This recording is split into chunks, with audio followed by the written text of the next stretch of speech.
Folks, welcome to another action-packed edition of CPAC Live. It's Monday, April 27th. It's not May yet. Matt Schlapp is joining us. Matt, do you know what month it is yet? I feel like, you know that movie Groundhog Day, Ian, where like every day you got up and it's the same thing? And then the other thing is I realized by about 3:30 every day that it really is Groundhog Day. And then I have this crushing sense of like, I got to get out of my house. We got to get this economy open. I don't know how much longer I can do this. I cannot be the only one in CPAC world feeling this way. We woke up every day this weekend and said, it's the two kids, it's my beautiful wife, and we stared at each other and said, okay, it's another day, let's do it again. So we're enjoying each other's company. That first clip was just a little bit of John James at CPAC, and we're going to get a chance to talk to him in just a moment. And after that, the second part of our show, we're going to get to talk to national security expert and legend, author, and ACU board member KT McFarland. Matt, that's going to be a good conversation. Yeah, the author of Revolution, Trump, Washington, and We the People. This is a book you got to go buy. We'll ask KT how you can purchase her book, probably even get it signed. And of course, KT is on the board of the American Conservative Union, was the deputy national security advisor for President Trump, worked for Caspar Weinberger and President Reagan. We're going to ask KT about what are the national security lessons in light of the outbreak of Chinese corona. But first, Ian, this is really our pleasure. We got a big announcement about what could be the most exciting Senate race in the country. That is the Senate race in Michigan with John James, who's our first guest. Can't wait. When I was a little boy, I was taught to use my blessings to be a blessing to others. I was taught to take something good that you've received and turn it into something greater. I started by leaving home and attending West Point, becoming a Ranger qualified Apache pilot and flying 750 hours combat in Operation Rocky Freedom. I returned home from the war to an automotive industry in turmoil, a city in bankruptcy, and helped to grow that $35 million company into a $135 million company under 5 years. I got married, earned a couple master's degrees, and made a few little boys. John is 6, Hudson's about to be 5, and Christian just turned 1. And when I look at my 3 sons, I'm reminded each and every single day that this is the greatest country on the planet. And like America, our stories didn't begin with us. Well, we are really honored to have with us John James. I'm sure so many of you know John as he ran for the Senate previously and is now once again running for the Senate in the state of Michigan. You might say the all-important state of Michigan. John, what a pleasure to have you back with your CPAC family. Matt, thanks a lot for having me back on. For everybody out there watching, thank you. God bless you for your generosity and support. Couldn't do it without you. So you're just brought up support. So that's what we want to talk about today. It's our honor to say right now, right here, live to our audience and to our friends across the country that the ACU PAC has decided to once again endorse you, John James, which might be the all-important pickup opportunity in the state of Michigan. So, John, we want you to win, and we want to do everything we can to get you there. Matt, thanks a lot. Thank you so much for your endorsement. ACU has actually been there for me among the very first to jump in the foxhole a couple years ago at the very beginnings of a very contentious primary. Is because of your support and your generosity and folks out there that even got me to the point where we competed and overperformed expectations. This time, however, is much, much different. This time, we're able to do good and do well. This time, we're able to outraise a Democrat incumbent third quarter last year by 500,000, fourth quarter last year by 1 million, and this past quarter by 800,000, and still be able to show the good Lord's love by giving just a nickel for every dollar we raise to help clothe the naked, help feed the hungry, to help heal the sick, and take care of our veterans. I'm looking forward to representing our values, faith and family, God and country, and service before self on the floor of the U.S. Senate, and doing everything that I can to take care of Michiganders and make sure that we're much better represented than we have been over the past couple of years. The thing you just walked through there, that you are regularly outraising the Democrat incumbent, who is I would use his name, but he is the least well-known senator in the Senate, both in Michigan and around the country. He's kind of a man who leaves no footprints in the snow, to borrow a previous political analogy. John, if you're significantly outraising him, I assume he starts off this race with a big money advantage, because like a lot of incumbents, he's been making a lot of friends who want to write him contributions. I assume you're still lagging him financially, although you're gaining, right? Well, actually, thanks for bringing that up, Matt. This past quarter, I'd like to report that we are not only in a dead heat in the polls, but we're also in a dead heat in cash on hand. By the grace of God and a generous grassroots army all over the state and all over the nation, we reported over 8.6 million cash on hand after this first quarter, and the Democrat incumbent reported just a little bit more than that. So if we keep this trajectory up, we should pass him this quarter, which will be extremely important, because they've already started lying. They know that we're tied in the polls. They know that this seat in Michigan is the difference between a Schumer majority or a McConnell majority. It's the difference between remaking our entire Supreme Court and remaking our entire Senate. It's the difference between hardworking in American jobs and making sure that we stand up not just for people who are in need today, but our future generations, and protecting the American dream for them. This is a very consequential election, and it's absolutely imperative that we hold the Senate. And it is impossible. Yeah. It is impossible unless we make sure that we all band together and we do what we can to make sure to get Michigan across the finish line.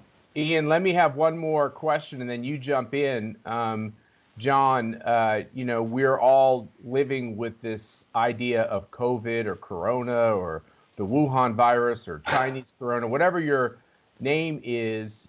People are using names not so much to make a political point, but because it hit us all and really changed all of our lives. We have this question about your national security experience, what you've done with your roles in the military, and what the country needs to do, hopefully with your vote in the Senate, to change, not eliminate, but change our relationship and approach to China. We have supply chain questions. We have what President Trump has been trying to do to give Americans a better deal. What's your perspective on this all-important topic as you talk to the voters in Michigan?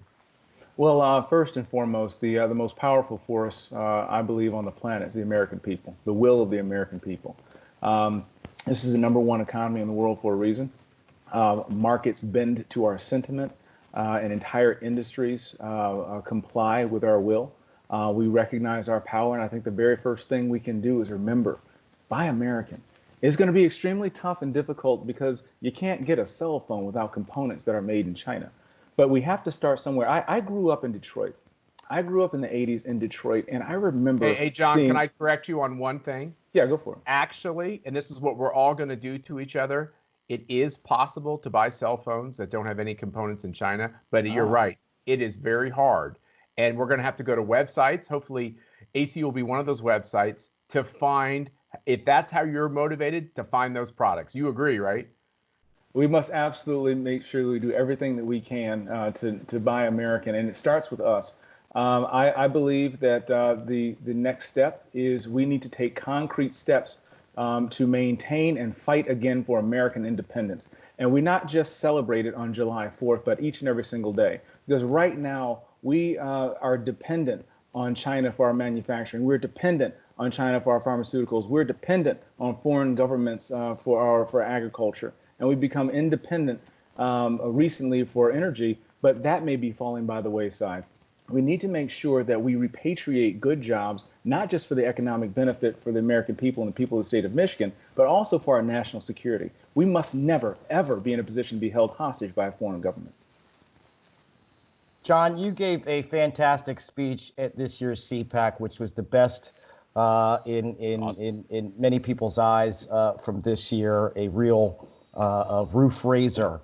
I also learned recently that you managed to very quickly reconfigure your logistics business to get crucial supplies to those folks in need. Was your ability to do that as a result of some of the leadership lessons that you learned at West Point before you served in the military? Sure, but the first leadership lessons I learned were from my mom and dad. I'm a lucky person who had God in the home and had parents who raised me, reared me, and made sure that I understood that those of us who are blessed have an obligation, not an option, to be blessings to others. And by watching my father and my mother and how they treated people, the least of these, our brothers and sisters, I've been able to translate that to other aspects of my life, which is the reason why I went to West Point to begin with, recognizing how blessed I was to do what I can to serve and to protect this country. 3 rules that I learned at West Point were leaders eat last, mission first, people always, and no excuses. From leaders eat last, making sure that you're putting yourself in a position not only so your soldiers benefit, but also you're putting yourself in a position so you can understand where they're coming from. And you may be the best person to fix their issues if you put yourself in a proximity to serve them. No excuses. The people of the United States of America entrusted me with their sons and with their equipment. And I, by the grace of God and a good team, were able to bring them all back home. I was not able to make excuses in accomplishing the mission, and I would not have been able to make excuses if I didn't bring a father back to his son or daughter. And finally, mission first, people always. The consequences and the dilemmas and the problems that we face as a people are not clean. They're not clear cut. They're very messy. You're going to need people with experience bringing order to chaos, people with firsthand experience both growing businesses and completing mission in a combat zone. And they require doing things like flattening a COVID curve without flatlining our economy. We expect our leaders to be able to walk and chew gum at the same time. And being able to have proven that in your professional military and business careers before, these are something that I learned, mission first, people always. They're both priority number one. And I'm looking forward to bringing that firsthand experience to the floor of the U.S. Senate when I get there next year. I want to remind everybody we're talking to John James, who is the Republican candidate for the Senate in Michigan. You still have a primary to get through, John, which I believe is in August, first week of August. So, and I'm sure you'll handle that with dispatch. As far as I'm concerned, we have no primary. All right, that's all. That's the right. We have no primary. We have a Rule 11, and the support of the Michigan Republican Party, the support of Ron Romney McDaniel, and the support of the president, who recently tweeted about me a couple Saturdays ago. We're going to be able to focus all of our time and resources on getting better representation for the people of the state of Michigan and making sure that we're able to take this nation to a better plane, repatriating our independence and making sure that we protect the American dream for future generations. But the only good thing about this idea that there is a primary is that everyone listening and everybody in our CPAC community can write a contribution. They can actually write 2 contributions to you. They can write a contribution to you for your primary cycle, and then they can write a contribution to you for the general cycle. In my opinion, Michigan, your race, John James, is the race that could surprise people as yet an additional Republican pickup. All the nationwide coverage is about Republicans on defense. We're actually on offense in some states, I believe, like Michigan. I know you said the polls are tied, but I think that's good news when you're running against an incumbent, when you're tied. You're a relatively young guy. That's an attribute, a virtue, as far as I'm concerned, in this day and age. John, with all of this shutdown of so much of society and people being nervous and scared, you know how to use technology. You're having to rethink your campaign plan. What are you doing to reach out to voters and letting them know your point of view besides doing this wonderful show, CPAC Live? Well, in addition to doing this wonderful show, CPAC Live, I'm really focusing on what I have, doing everything I can to take care of my community, take care of my family, take care of my customers. I actually learned in Ranger School. I actually failed after Derby phase at Ranger School because I was so fixated on getting my go that I forgot what was really important. And now by focusing on the process and not necessarily on the end state, we're being able to outraise the Democrat incumbent. We're able to make sure that we stay tied in the polls. we're able to do everything we can to win what may be the 50th or 51st seat to maintain this majority, and also stay married at the same time. So we're making phone calls, personal phone calls. I'm making personal phone calls, Zoom conferences, leveraging our social media, which was a massive benefit to getting to the forefront the last time and staying there today. This is a race that is actually pretty well suited for our strengths.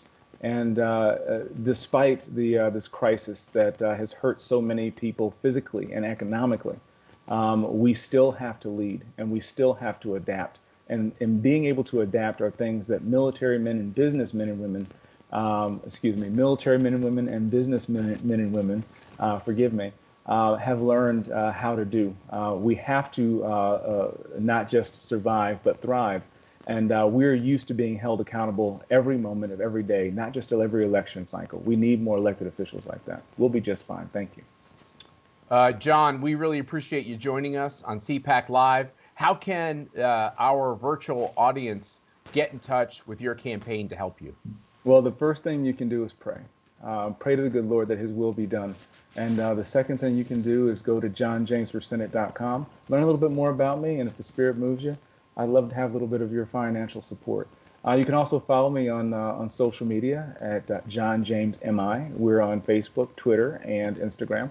Would love to have your feedback, love to have your support. Thank you. God bless you. Thank you, John James. Well said, well done. And we look forward to being on the campaign trail with you and in whatever form that takes in the coming days and months. Thanks, John. Thanks a lot, guys. All right. Take it easy, man. For the American dream to prevail, for us to defeat socialism, for us to save a generation, we can't just say socialism sucks and assume that people will follow us. Stuck Americans don't want socialism. They just want the pain to stop, but it's up to us to offer a remedy that works. We must show them an America where a child's outcome isn't determined by the zip code they're born in, where a good education is attainable and hard work truly does get you ahead. We must show them an America that protects our communities from tyrants without leaving our children vulnerable to terrorists. We must show them an America where a woman has better choices than life or death, where an accident or illness doesn't leave a family in financial ruin. We must show them an America where the son of a slave can become a sharecropper, the son of a sharecropper can become a mason, the son of a mason can become a truck driver, and the son of that truck driver can stand before you here today on the brink of becoming Michigan's first black U.S. Senator.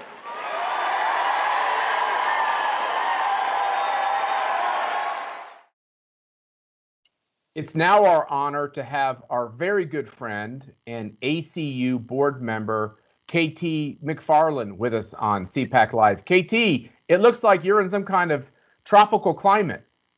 Yeah, I'm on lockdown in Florida. We live in New York, but my daughter had a baby right after CPAC, so March 3rd, and my husband and I came down to be good grandparents and, the nighttime feedings, the laundry, and we thought, what the heck, we're just going to stay. Why go back to New York until this is over? And plus we get quality time with one of our grandchildren, and it's their first baby, so it really is. As you remember, Matt, from those old days. Not too long ago. Ian knows even more recently. But now let me ask you, Ian, absolutely. Since I don't know the gender of the child, is the child named either Ronnie or Nancy? It is Graham Allen Melton. Oh, beautiful. And Fiona, our daughter, is running for the Florida State House for the first time. Out of Sarasota, and so she's campaigning, virtual campaigning, while we're being good grandparents, and I'm talking to my pals at CPAC, and I'm doing my regular daily Fox hits from their dining room table. Well, we're going to have Fiona on this show as well and hear about how the campaign's going. Well, it's a challenge, trying to campaign in a lockdown, because you can't go meet people, you can't go to Republican county dinners. It's Facebook, and it's reaching out with social media is a lot of it. So KT, another child that you birthed is a book, which is quite a process. And I feel like Dan Schneider and I kind of went through that process with you in some ways. But yeah, Revolution, what a title. Tell us about your book, and importantly, how do we get the book? Okay, well, right now, it's a #1 bestseller on Amazon, Wall Street Journal bestseller, USA Today bestseller. You can do it several ways. You can order it on Amazon. It may take you a week to get it. You could download it right this minute from Amazon as an ebook, or the best way of all is an audiobook, because I read it myself. And because unlike a lot of books that people write, people who've been in government or politics, they get somebody else to write them. They usually sit down, tell them a bunch of stories, and then a ghostwriter writes the book. I actually wrote every single word. Probably rewrote it, as my daughter said, rewrote it 10 times. So as a result, when I read it, it really is my feelings, my words, my thoughts. So even the better way to do it is audiobook. Well, you're going to have to write another book, KT, because let's get right into the meat of what people are dealing with. You have a mainstream media that's doing everything they can to say that Chinese corona started in, I don't know, Denmark or Paris or someplace in Europe. They're trying to minimize the Chinese government's role in what happens in Wuhan. You're somebody that conservatives and right-thinking Americans and common sense Americans turn to figure out what's going on from a national security perspective. What is the inside story of what we know about Chinese corona? It very definitely came from China. I mean, the only question is, did it come from an outdoor wet animal lab, or did it wet market, or did it come from the biological virological lab in Wuhan? And frankly, I don't even care, because it's what the Chinese have done with it since it got out into the public. They're using this. This is biological warfare. And I'm not, you know me, I'm not a hair on fire kind of person. But I think we are probably in the next 2 or 3 years, this is going to be the critical moment for the United States, for the world, really for the next century. And if we get it wrong, America and the concept of free market capitalism and democracy, we may never recover from this. And not just because of the Wuhan virus, but what the Chinese are doing with it. I mean, here's what happened. It got out of the lab or the wet market, I don't care how, but it got into the Wuhan population. My guess is it did come from a lab, and it was really sloppy incompetence in safeguarding the virus itself. But anyway, it gets out into the Wuhan population. The Chinese knew they had a problem almost from the beginning. They realized it was human to human transmission. It was, in other words, it wasn't like a dog got it or a bat got it. It was people gave it to people. And so what did the Chinese do? Several things. They locked down Wuhan. They didn't let people from Wuhan travel to any other part of China. But they did not lock down those people from traveling abroad. So thousands, tens of thousands of people continued to move in and out of Wuhan to Europe, to the United States, and they were unwittingly and unknowingly carrying a biological weapon with them. Now, they weren't all infected, but I bet a good number of them were, which is why you initially saw a lot of the problem in the Wuhan virus showing up in Italy, because there's a very big cross-population travel between Wuhan and Milan, northern Italy, because of the textile trade. So the Chinese knew that they were loosing this on the world. They didn't say anything about it. They got the World Health Organization to back them up and say, no, it's not really a big problem. Don't worry about it. Everything's fine. The Chinese then cornered the market on surgical supplies, tests, And masks. They went around the world and they cornered the market and bought over a billion masks. And already make a lot of those things too, They right? already make a lot. Yeah, they already make a lot of medical supplies, including pharmaceuticals there. But they cornered the market.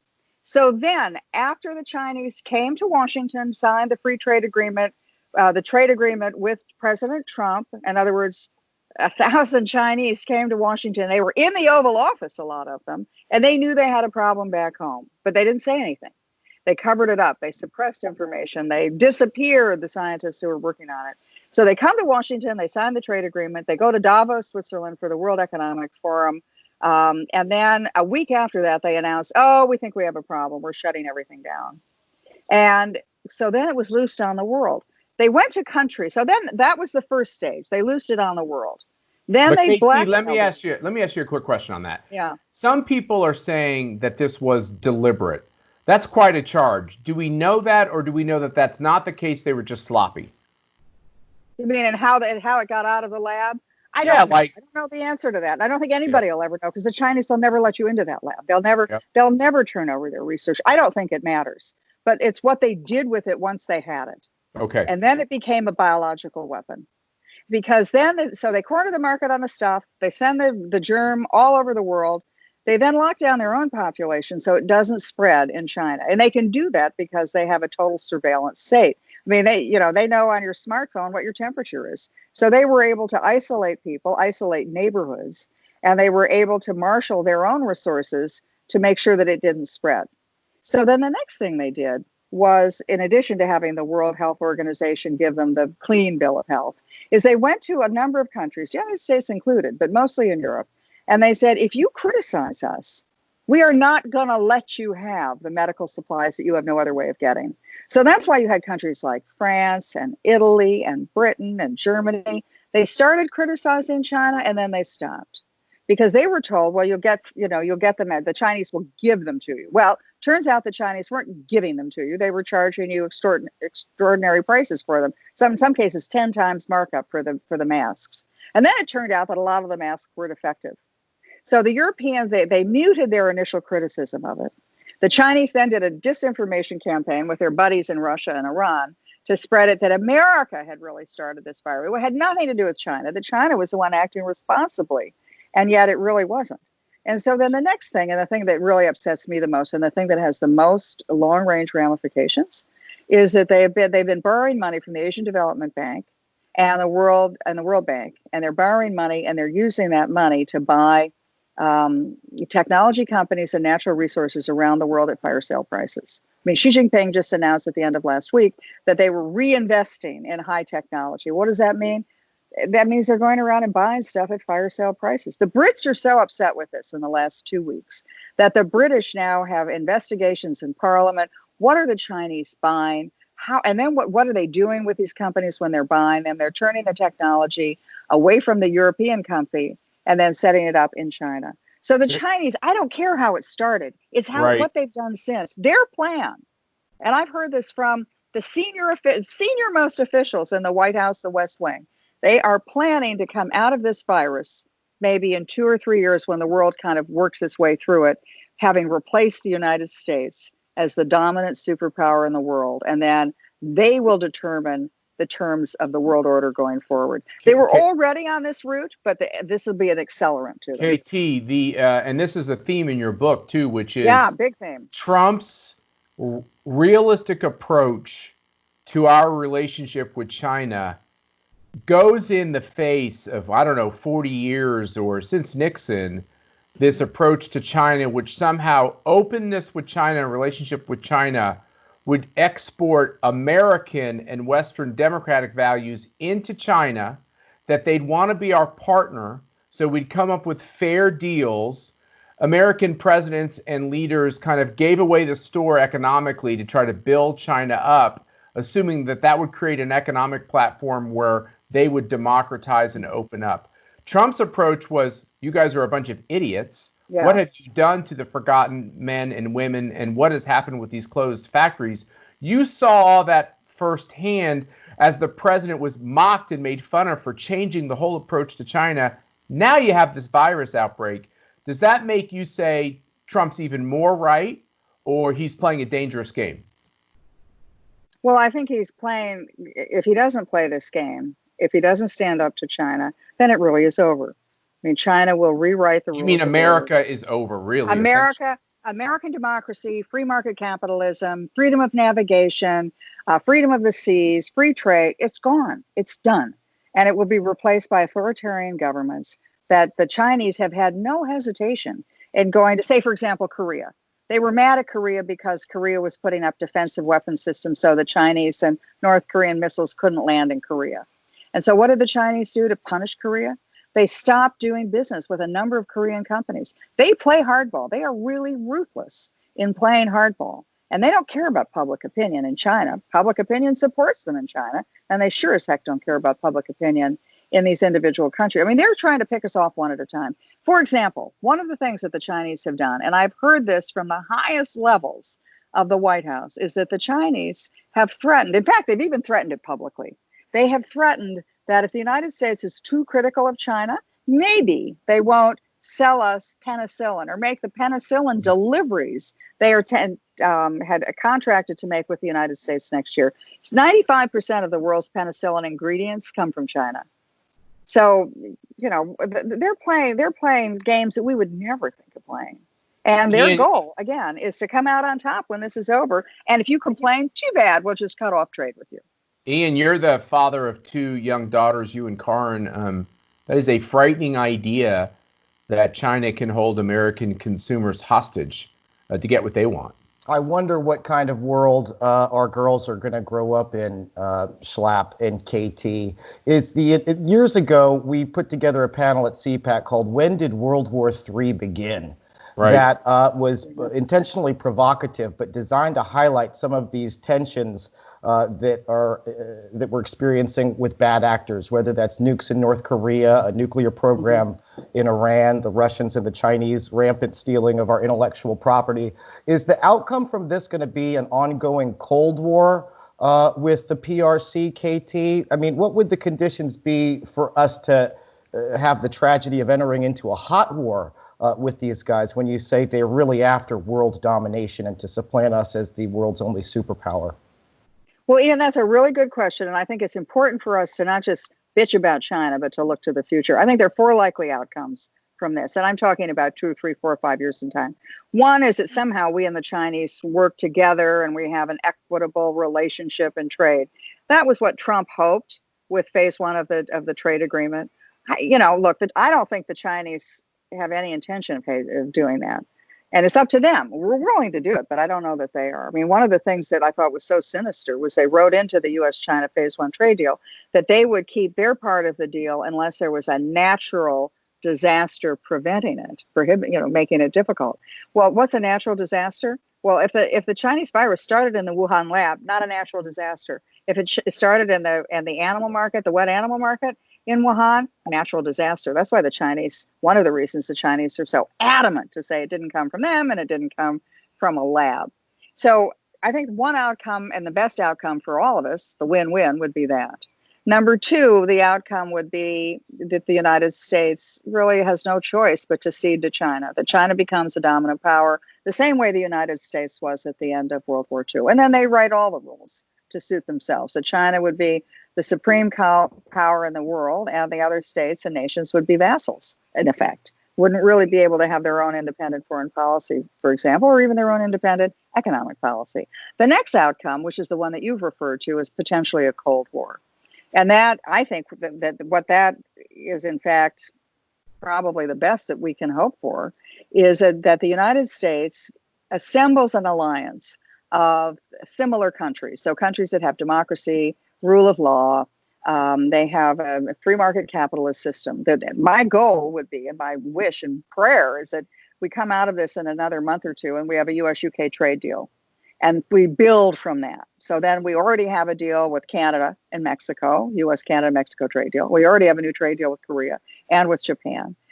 Germans would probably want to join that. So if we can assemble a large coalition that represents countries that have a larger economy than China, then we can stand up to China together. And we can say, either you play by fair rules for all of us, or we go our own ways. We decouple our economies from yours. You know what, KT, what's interesting about these bilateral agreements, you're talking about countries that CPAC is spending a lot of time either having a CPAC in or is in talks with. So it's interesting that conservatives around the world, which that's kind of a strange term in some societies, but free market people that believe in individual rights and the power of the economic engine when it's run by entrepreneurs, we're actually all working together. And then President Trump is taking these strong steps as America wants to continue to lead. It's one of these moments when this all has to come together if free-thinking people are to survive in a way that they'd want to. I hadn't thought about that until you've just mentioned it, Matt, but it makes a lot of sense, right? We're all under assault. All of our system of government is all under assault. And these movements in Japan and Korea and in Australia, the UK, Australia, I mean, they're all indigenous movements. This is not something we've encouraged them to do. They're doing it on their own, and they're coming to you and to CPAC and saying, help us. You guys have done it in America. How do we do it in Japan, Australia, Britain? And so I think that it is a synchronicity, and it makes a lot of sense. And it gives me a lot of hope, actually, that we're probably already part of the way there in creating this kind of a free trade democracy, free market capitalism, free rights for people, and we're probably, there's something to this. In other words, look, Ian, you know this, but the feedback we got at the CPAC, which seems like it was 16 years ago, because it's like our life has changed so much. But the, Mercy led a panel with some of our international partners, be it Australia, Japan, South Korea, Hong Kong, which is so important and is changing for the worse during this period of time. The feedback conservatives, and I use that term, but just people that love our founding principles, no matter what ideology they find themselves in politically, domestically, they love our founding documents and our founding principles and this whole idea that America changed the world. Anybody who still believes in that, their feedback from CPAC of listening to this convergence of free-thinking people around the globe was, that gives me hope in America to go out there and fight for what Donald Trump is trying to do, what John James is trying to do in Michigan, what Fiona is trying to do, what these great candidates are trying to do. I mean, we really have our backs against the wall, but by a certain extent, we've actually never been so networked to be successful. It's a very unique moment. It's fascinating to see how all of our international partners are able to stay in touch with one another. It's offered great insights in our ability to know what's happening around the world. Remember, guys, the Constitution is just ink on paper, but it's those ideas that are infectious. Right. It's what the Hong Kong student protest movement, it's why they sing our national anthem and God Bless America, because it's those ideas that are embodied in the founding of America that they cherish and they want in their own lives as they wrestle with the Chinese communist beast. You know what? Yeah, KT, I want to make sure you should sum up this conversation, but at the very end of summing up this conversation, we want to see and hear about your book again. Okay, I think that the world, but particularly the United States, is at a moment that we were sort of in 1940. The world was in 1940. There is an ideology, whether it was fascism or communism or now Chinese capitalism, Chinese state authoritarian capitalism, that is an assault against our values. And a lot of people in the media, in politics, they've already been appeasers. They've already been co-opted. They made a lot of money on it. They're getting great ratings for doing what they're doing. But the battle remains. And I do think that it is up to freedom fighters. And that's what I'll call us. We are going to have to, and this is going to be a tough fight. We don't necessarily win, not by a long shot.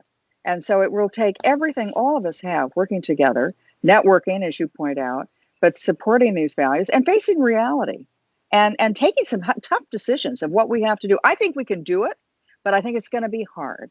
And I think it's going to require a national plan in the United States. I think it's going to require us to have perhaps even an industrial policy, but to certainly have a technology plan that we can do this. And it's also to stand up to the Chinese and not be bought off and not play politics and just realize that this is the fight for our lives. What do we give our children when this is done?